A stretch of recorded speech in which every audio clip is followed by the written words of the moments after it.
Hello and welcome to the GMS Magazine channel. I am Paco Garcia, your host, and in this video I bring you an unbooking of Draculola by no other than the incredibly talented and very good friend of mine, Chris Sims. This is something that came on Kickstarter a while ago. Being Chris, I just had to back it. Yep, I'd certainly gladly pay for it and would do it again, but has this actually been worth the amount of money that I had to pay to get my hands on it? Welcome to the GMS Magazine RPG unbooking videos.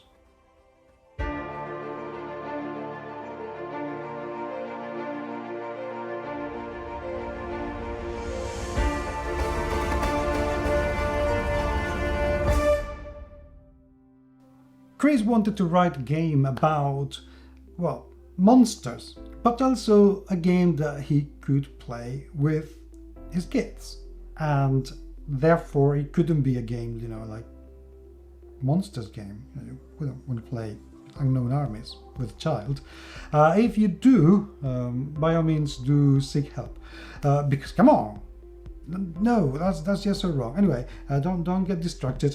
He wanted to do that, and being the designer he is, he thought, okay, well, I'm going to write a game. So I'm going to write Draculola. And Draculola is nothing else than a game in which kids play monsters, in brackets, well, not in brackets, they are monsters, they are witches. Well, witches are not monsters, but they are werewolves and vampires and any other nasty thing that you can think about, but they are also going to be playing as kids, and they're going to be playing as kids who want to bring a little bit of cheering into the forests and magical lands that they live in, even though their parents don't really approve.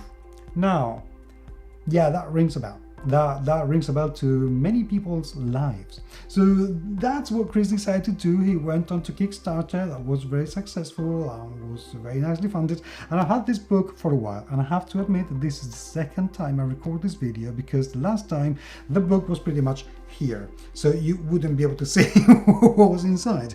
Yeah, that's what happens when I record without my husband. So what is this book about? This is a very tiny little book at just, and I say just, how many 66 pages of content that includes the special thanks to all the backers. I should be here somewhere, I'm guessing. I don't know, 100, and then afterward, which is very nice indeed. All in monochrome black and white, and in a very, very hardback with a beautiful cover. That the only thing that's got missing here is Chris's name, which I am always massive advocate for this to become the norm, because if I were to see this in a store or a convention, which gladly they are coming back, thank God for that, I'm so pleased, and I saw the name of the writer I like or dislike, then I would know if it would be worth taking a look at it or not. So yeah, this is missing, but as a cover design, I absolutely love the simplicity. The illustration is so cool, because that little image of Draculola, it's curiosity in itself. I mean, this is just this little kid who's looking and peeking, trying to find out what's out there in the world, and you get that other kind of teenage look of cynicism, and you get the teenage look of, oh my God, I am going to bite you kind of thing. So it tells a story. It's absolutely beautiful, and the simplicity just gets through my eyes right away. Exactly the same in the back. So cool. Absolutely adorable, and very nice little description, which is very, very cool. So the whole thing, you can tell that Chris knows what he's doing when it's about publishing RPGs, and you would expect that from somebody who has been doing this for most of my life, and probably his. So anyway, what's inside? Inside, as I said, is the whole thing is monochrome, black and white, but the illustrations have been chosen very, very well indeed.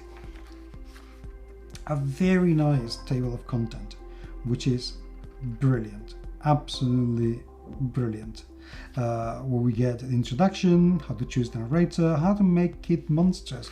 And the thing I like about this, and this is the reason why I like very well defined and very well detailed tables of contents, is that you know exactly where to go if you need to find anything at all, if you have any doubt.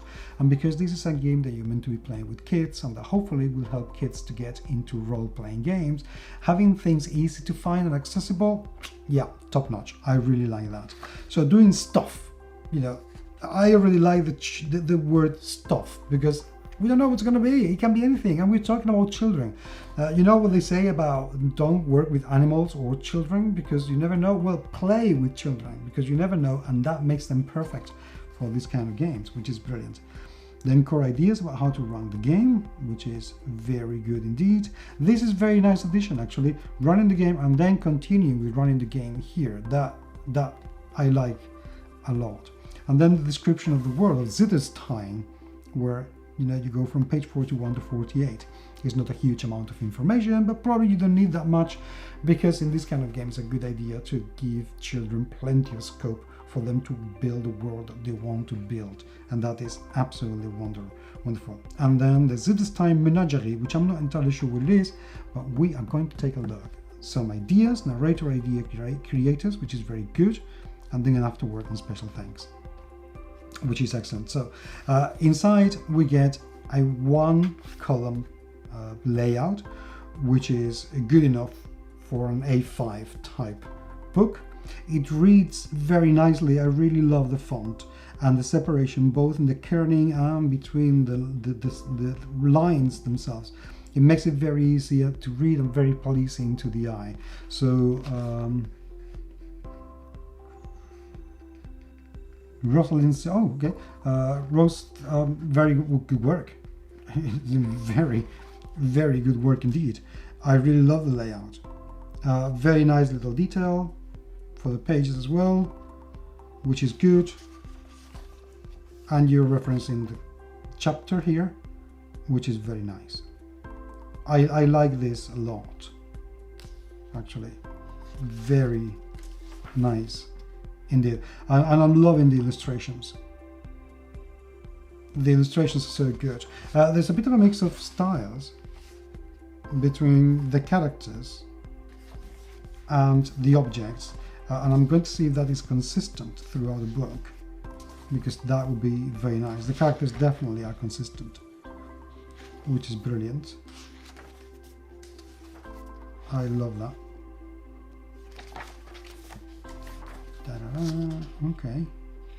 Scene maps, that's very good. I'm not entirely sure what kind of system it uses. I wouldn't be surprised if it was some sort of, I remember Chris telling me, some sort of PBTA mixed with something else. Knowing Chris, and as I know him, I am absolutely convinced that that would be perfect, because he knows what he's doing. Okay, yeah, same style for environments and ornaments, which is good. That means that two different artists have done the work, which is great because it provides a lovely level of connection and congruence within the art direction, which is absolutely brilliant. And this is the Menagerie.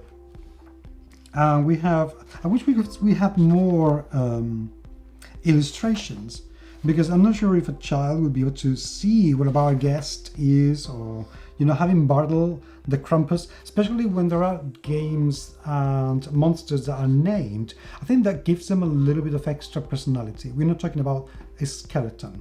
We're talking about Skelly the skeleton. So what makes Skelly different from the rest of the skeletons? The same thing about Bartle the Krampus. Is there any other one? I would like to be able to see this. That would be the great, like exactly the same with Clutch the Cyclops. So I think it's a shame that it doesn't have more illustrations, but I also understand that those are expensive. And maybe it didn't get to the right amount of money or whatever, but considering how cool the illustrations are, you know, like Grumpus Wumpus, seeing the whole thing like that would be absolutely magnificent. And last but not least by any means, we get a little character sheet, which very faintly we have the name, the player, the style, origin and skill, the heart, the hope. Oh, I like the stone of that. The difficulty, the powers, and three things. that's it. Considering there's a game for kids, I wouldn't want or expect anything else from a character sheet, which is very, very nicely. And yet, despite its simplicity, and this is something that an awful lot of games could learn something from, it is beautifully laid out. Very nice attention to detail.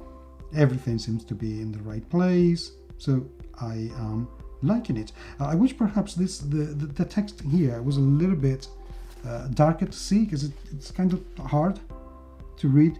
I understand why, because you want to be able to write on top of this, but it would be nice to see these at least a little bit, darker. But other than that, I really like how this has turned up to be.